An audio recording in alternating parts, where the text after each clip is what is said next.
Welcome and thanks for listening to Four Things to Know, an open line podcast produced by the City of Auburn. Each week, we'll take a few minutes to walk you through events, street closures, and important dates you should know about as Auburn residents. So this is the public affairs team for the City of Auburn in Auburn, Alabama, coming to you once again with Four Things to Know this week. We're going to go around the table and introduce ourselves, starting with David. I'm David Dorton. I'm Cynthia Williford Bean. I'm Allison Blankenship. And I am Nick Bowman. So this week we are going to start with Cynthia. What you got?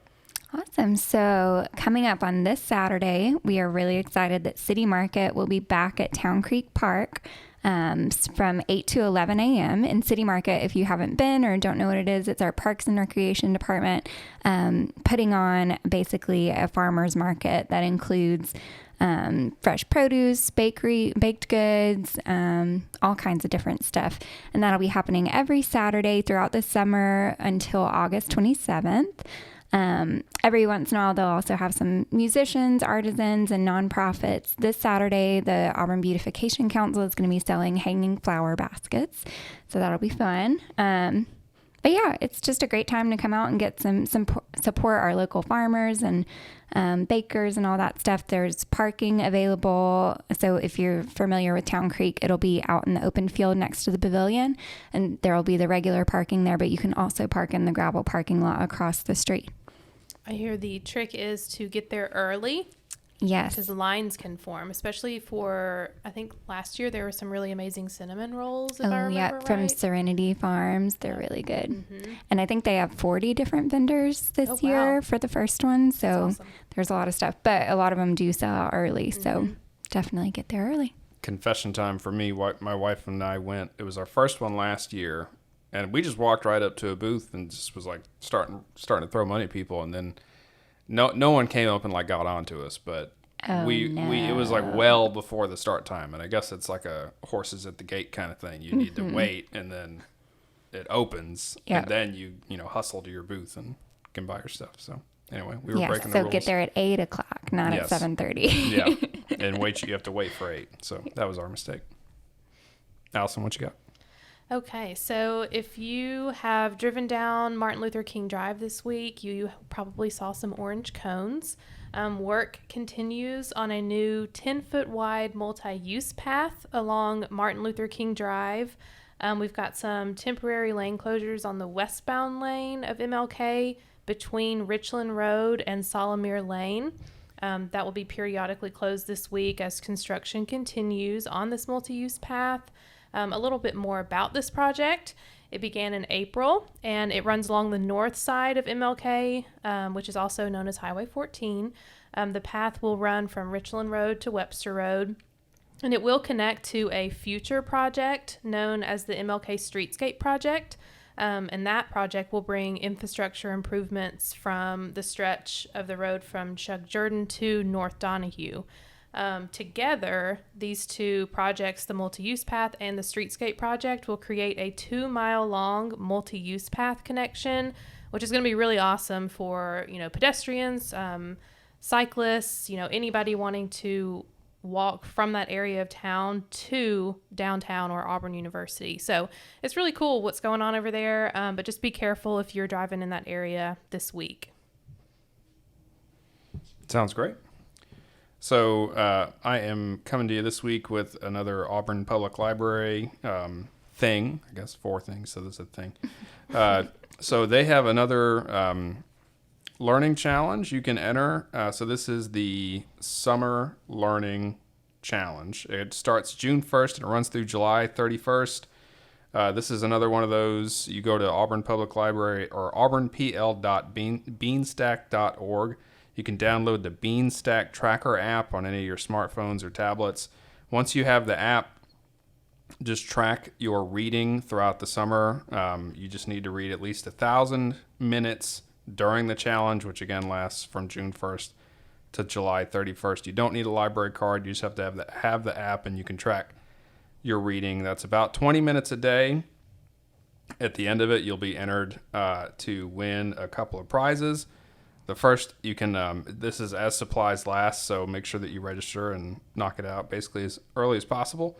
You can get a commemorative t-shirt or hoodie commemorating the library's 75th anniversary. And then the grand prize, if you win one of those, you'll be entered in the grand prize drawing, and we've got 4 age categories for those grand prizes. We also have some events going on concurrently with the Summer Challenge. So I'm not going to go into detail on all these. You can find them on our website and on the Auburn Public Library's website. We'll include links in the show notes. But they'll have morning cartoons, they'll have movie matinees, they've got other events, crafting events.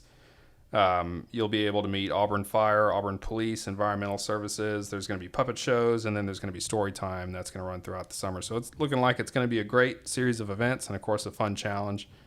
You can keep track of that summer reading, and you can also win some prizes, potentially, if you're lucky. I really like the Summer Learning Challenge because it's not just for kids, it's for adults as well. And so they just encourage everybody to, I think you said it, read 20 minutes a day or read with your kid for 20 minutes a day. And I know they just do it to try to keep literacy up over the summer months. Yep, it's a great program. Cool. Grand prize for adults last time around was a $50 gift card to Reacha, so I'm sure that it's going to be good prizes. And the hoodies, their commemorative 75th anniversary hoodies are incredibly soft. I know it's hot outside, but they're really soft. Get one for the winter. Yeah. All right, great. David, what you got? So I wanted to mention the primary election next week, and I wanted to mention it in the context that this is not an election that the city is involved with. So this is all county. Of course, on the ballot is everything from federal representatives to, governor, state representatives, some other offices, and an amendment. But this is all run by the state and the county. So absentee ballots are all through Lee County. Their website for absentee voting lists the number if you want to talk to them in person, lists 334-737-3490. If you want to know where to vote, and that's important because where you vote in a county election, in a county, state, and federal election could be different than where you vote in a city election. So where you vote next week could be different than where you vote in August. Just go to alabamavotes.gov. You can get more information on absentee ballots, all the deadlines. You can get sample ballots. Everything you need to know about next week's election should be on alabamavotes.gov or at that number with Lee County. Or if you want to go talk to somebody in person, you can go to the county courthouse in Opelika. We will, of course, get out a wealth of information after this election and leading up towards our August municipal election, which is mayor and council. But next Tuesday is all county. Sounds great. Anybody got anything else this week? I was just going to remind everybody that downtown parking was free through the 17th.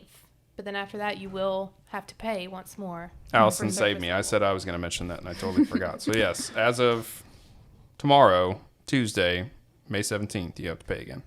And that whole list of downtown free parking holidays is it's on the website. I think it's in the How Do I section of the menu. You can look at the city code. Just go to the city code, search for parking holidays, and you'll be able to see everything that is a period of free downtown parking. Mm-hmm. I believe this year that includes Juneteenth, right? It does. New one this year. Yep. So you get another day of free parking downtown. That's right. All right. Well, that's it for us. Thank you, Allison, for remembering that. You're welcome. All right. We'll be back with y'all next week. Thanks for listening to 4 Things to Know, an open line podcast produced by the City of Auburn. If you're looking for more news, events, and dates to know about coming up in Auburn, visit news.auburnalabama.org. You can also check out our show notes for the links and URLs discussed in this episode.